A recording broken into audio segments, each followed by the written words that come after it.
Hi everyone, Sandy Grove, registered nurse here again with Health Tracks at Home. We are going to continue this week with Medication Safety 101. I just want to let you know that I'm going to be doing it a little different this week because I have an infection in my eye. I'm going to have to put on a second pair of glasses because I cannot see through my glasses that have bifocals. So I will do as much as I can by memory, but I am going to probably put those on very shortly. So here they go. Medication Safety 101. Last week I asked you to make sure you had a medication list and that you knew what your medications are. So this week is to know the food and drug interactions. Many times we don't even look at that when we get our new medications. So this comes on the sheet of paper you get from your pharmacy. It should say food and drug interactions on it, or it should have warnings on your pills that say do not use this with this medication.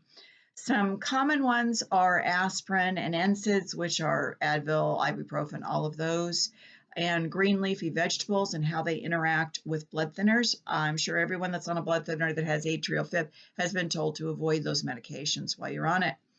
Also, grapefruit juice. I hope all of you know with any kind of cardiac medications, they've told us for many years, do not use grapefruit juice to swallow your medications because it changes the absorption of the medicines and can cause them to absorb too quickly. Also, no antacids within 2 hours of taking any medications. Many times we use antacids for stomach discomfort, and what that does when it goes into your stomach is it blocks the acid release and covers your stomach. But what it also does is prevents your medications from absorbing. So you do not want to take this within 2 hours of your medications. Another one is, we know this, and I've taught you this before, if you're on antibiotics, always use sunscreen. They can increase your risk for burn. The next thing is know what your medications are used for. Well, that sounds kind of silly. However, there are some common medications that are used for things that we don't think they're used for. So, for instance, antidepressants are used to help with pain management. One of the most common ones that's prescribed is Cymbalta. Somebody that has chronic back pain and they want to have them not take as many of the opioids so they can function better, they're going to give them something like Cymbalta to help with the pain, and it really does work. Another thing, NSAIDs, that Advil, etc., is used for inflammation, not necessarily for pain. This is common after surgeries. The doctors will say, I want you to take ibuprofen 400 milligrams 3 times a day in addition to your pain medication, because it's not for pain, it's for the inflammation to cause the swelling to go down. Another one, blood pressure medicines, believe it or not, are used for chronic nightmares and ADHD, which is adult deficit hyperactive disorder, and a lot of adults have that. Just one of those accidental things they found out. Another one, metformin, which is a common diabetes medication, is used, believe it or not, to help with intestinal issues and intestinal flora, and also with dementia prevention. It has been added to the list. I think it's fascinating. And there are some other uses for metformin, so don't be surprised if the doctor puts you on that. Then know the proper doses. This is where you want to make sure that you're only taking what is prescribed for you, and especially watch those over-the-counter medications like Tylenol. If you are on pain medications that have acetaminophen in them, your doctor will probably tell you not to take Tylenol in addition to that pain medication. It's a very safe medication, but we can become toxic very easily by taking too much. So always read your bottle if you take Tylenol. Don't ever take more than the recommended dosage. So now for the COVID update. A lot has changed this week. You guys have all heard. Vaccines are still arriving in greater numbers in California and in San Diego County as well, and we're still looking at a surge of COVID over the next couple weeks. Right now, we flattened, is what they said yesterday. However, we're still waiting for that surge that came from New Year's, and we will see what happens shortly to see what's going on. They're vaccinating as quickly as possible and getting as much vaccine to us and out there as fast as possible. However, yesterday, Governor Newsom agreed with the CDC and the recommendations that all 65 and over with underlying health conditions can have access to the vaccine. And that would probably come from your healthcare provider if they had extra vaccine. Remember, we still are going by the tiers because those people taking care of you need to get that first. Here's a reality check. San Diego County has 1 million or more residing in it that are 65 years or older. That's a lot. And we have 200,000 doses right now. That's not a lot. And we are 0.4% fully vaccinated. And how many weeks have we been doing this? With 2 shots. So that's where we are in the 2 shots. The San Diego County goal is 70% of our population will be vaccinated with 2 vaccines over the age of 16, because the vaccine is only for people over the age of 16.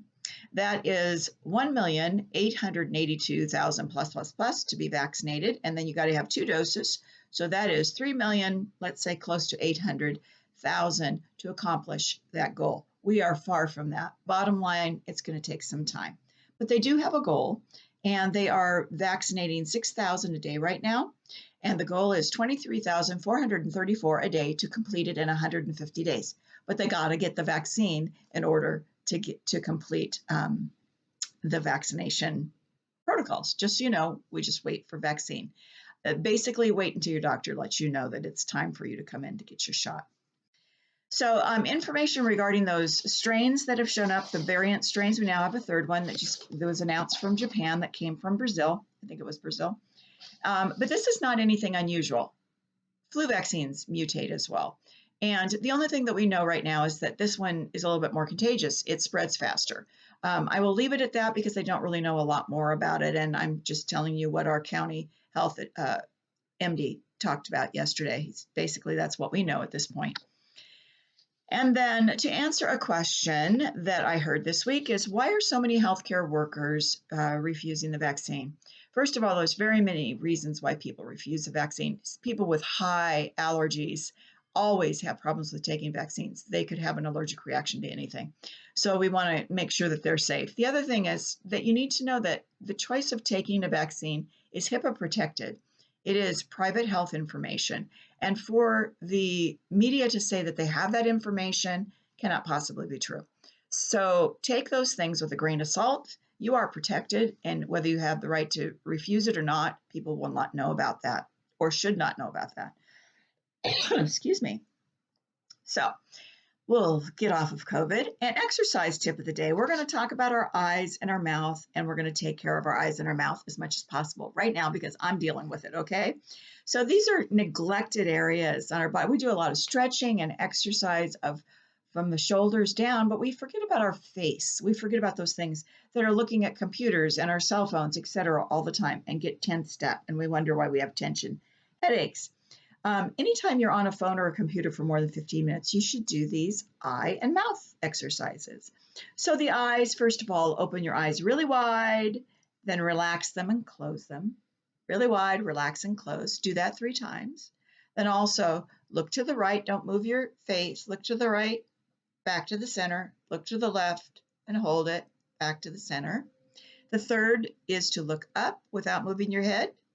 Hold it, look down, hold it, and stop in the middle when you go from the left to the right. So you go left to the middle, right to the middle. I'm trying to do it on the screen. And then do this probably 3 times each, and then relax afterwards.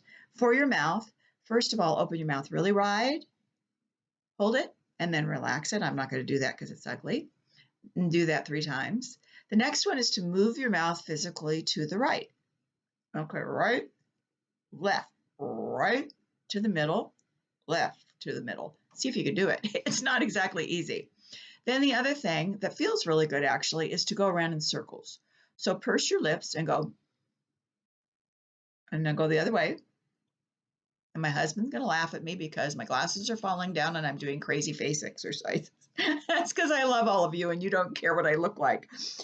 Anyway, then after you've finished with the mouth and the eyes exercises, remember we talked about massaging the little muscles on your head. Over your eyes, we get a lot of tension here. The temple, in front of the ears, and also around your mouth to just try and relax those muscles in your face. Believe me, it feels really good.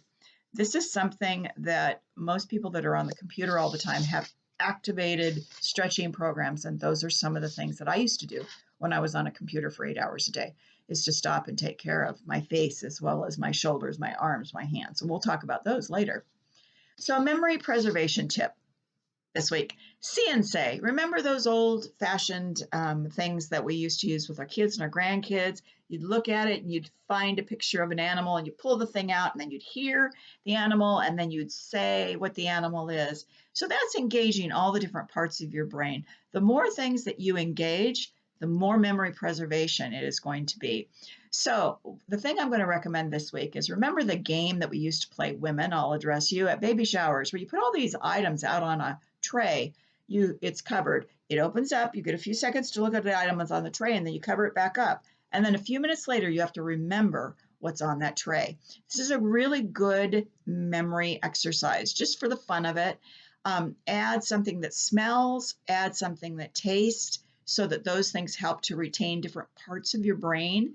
Cover it up and then go back 15 minutes later and see how much you can remember.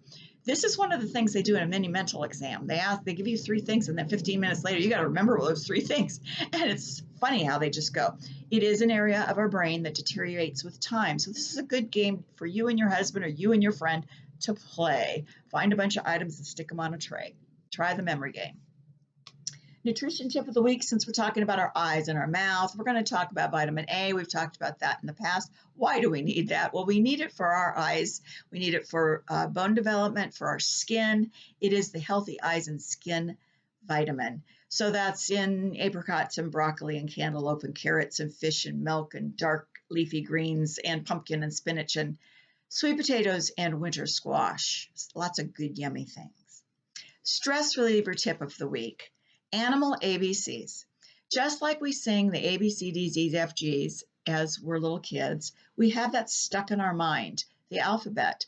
To go to the next level, when you're stressed and you feel like you're out of control and you really need to calm down, and we all get to that point sometime, stop and think about the alphabet and assign an animal to each letter. So A, ant, B, bear, C, camel, D, dog, E, elephant, F, fox, G, giraffe.